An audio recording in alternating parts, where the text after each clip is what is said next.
All right, breaking news. It shouldn't have to be this way, but do you guys want to see Catholic bishops flaming the President of the United States? Because number one, he's an absolute poser and he doesn't have a single religious bone in his body. But number two, because he couldn't even wait 3 days after the Pope's funeral to post an AI-generated photo of himself, an AI-generated photo of Trump as the new Pope. That's right, the President of the United States posted an AI-generated photo of himself as the Pope only a few days after the Pope's funeral, which caused a lot of outrage, even among his own supporters. I'll get to that in 1 second, but as I was doing research, I came across this Truth Social post from Trump. He said on his 100-day anniversary, "When Americans evaluate a presidency, we ask a simple question. Am I better off now than I was before?" And I can make the argument that you're not for 100 reasons, but we'll let his own supporters on Truth Social do it. Someone said, "The clear response from the people is that they're far worse off today than when Donnie stepped into the Oval Office. The midterms are going to be a disaster for Donnie." Someone said, "Nope, and it's the stock market crashing." Someone said, "Am I better off now? F no. You're choosing to make us pay more for supplies. This recent bill cost me $500 because of your vendetta with Canada. You're an effing nitwit. Consumers are paying tariffs." We've seen multiple stories of Trump supporting businesses paying Customs and Border Patrol an absurd amount of money, hundreds of thousands of dollars in duties. Someone said, "Am I better off than I was before?" Not even close. Thanks to Trump, the cancer study my spouse was right in the middle of stopped abruptly. My daughter-in-law lost her job as a school counselor because they lost federal funding, and my grandson, who is autistic, lost his para at school because he took the federal funding away. Someone said, "But didn't you say this is just a Biden's economy? I'm confused." Someone else said, "Everyone is worse off. You are tanking our economy while you and your buddies line your pockets." Someone said, "Currently not better off." I mean, it's a very simple argument to make. Not only has Donald Trump done a self-inflicted economic shockwave where it wasn't necessary. The economy was fine. I mean, yes, there is wealth inequality. There were problems, but by all means, Biden had stuck the soft landing, and Trump is shaking that up. Now, this is the photo Trump posted with the official White House and POTUS account on Instagram and Twitter. It's a meme of him as the Pope only a few days after the Pope's funeral. Incredibly disrespectful. I'm not religious, but I feel like anybody who is religious should be incredibly disrespected. And someone said, "Wow, I voted for you 3 times, but you are making it very difficult to keep supporting you." If you're just finding out what kind of person he is now, I'm sorry, but you are very, very far behind. And this brings us on to the main story where multiple Catholic bishops came out and warned the president, "Do not mock us." And I've always wondered, to Trump supporters out there, which Bible verse says you're supposed to amass great wealth without redistributing a penny of it?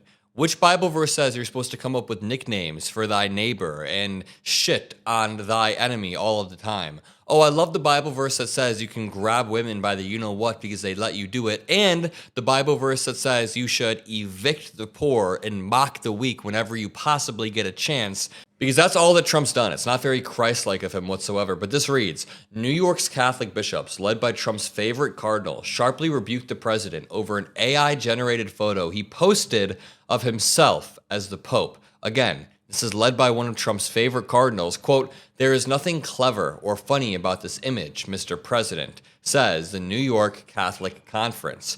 "We just buried our beloved Pope Francis, and the cardinals are about to enter a solemn conclave to elect a new successor of St. Peter.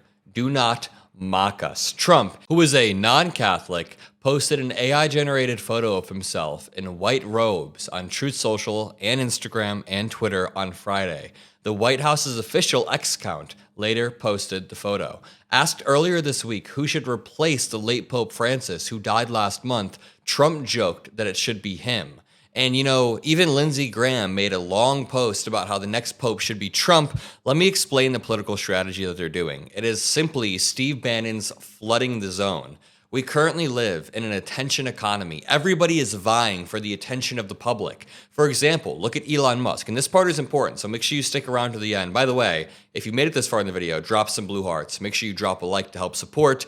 And a lot of people say, you know, I've been watching your channel for a while, but I didn't realize that I never actually scrolled down and clicked subscribe. But going back to what I was saying, we live in the attention economy. I don't even want this photo of Trump on the screen as the Pope. It's so disgusting. We live in the attention economy. So when Elon Musk is gaining power, it's not solely because he's the richest man in the world. It's also because he is gaining the most attention out of anybody else in the world. He is beating basically every mainstream media platform just based on his insane amount of tweets every single day. So attention is the key. That's what Trump is good at doing. Trump is good at gaining attention. He didn't win the Republican primaries because he did the debates, because he spent more than other candidates. Trump won the Republican primary because he dominated attention. So bringing it back to the main point here, all of these red herrings are intentional red herrings, distractions away from the main point. Part of the reason I made this video, number one, is because Catholic bishops are starting to come out, and this could influence the way many Catholics and Trump supporters think.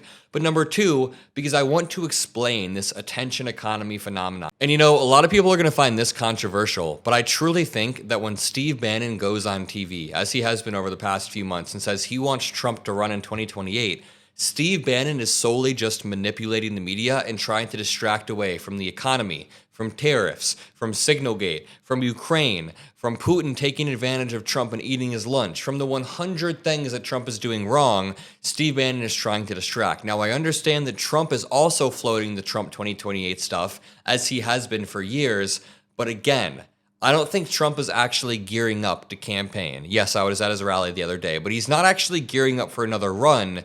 He's trying to dominate the attention economy with so many stories related to the Pope in 2028 that we're not even able to keep up. So, quote, I must say, we have a cardinal that happens to be out of a place called New York who's very good. So we'll see what happens. Now, Dolan, the person who Trump endorsed, is the leader of the New York Conference of Bishops, which condemned Trump over the post. It's the exact same conference I was just reading from.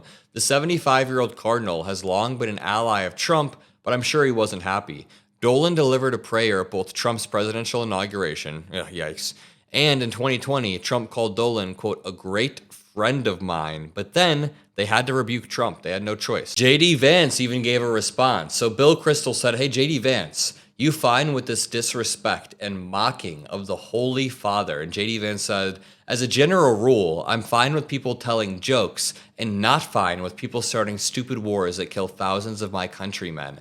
Someone said, you'll be fine when Trump does it. You'll love it. You'll thank him for the stupid war, referring to Trump's urge to annex our next door neighbors. Someone said, why is your president threatening Iran with a stupid war? Someone said, all right, at the rate your boss is going, it looks like they want to send American boys and girls into war.